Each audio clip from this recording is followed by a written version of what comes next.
Welcome to Beaded Doilies by Shell. In this video we are going to get ourselves in place to begin adding a new doily, connecting a doily to the one we have just finished.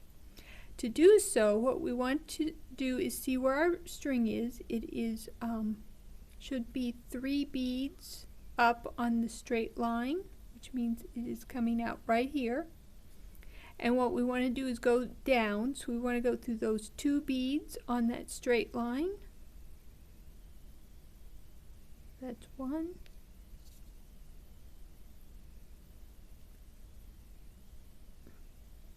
Two.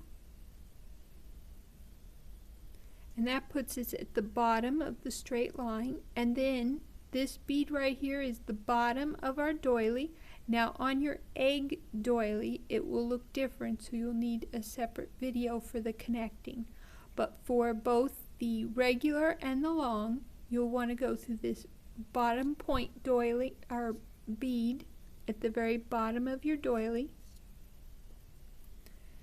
And now you are all set to begin adding a new row.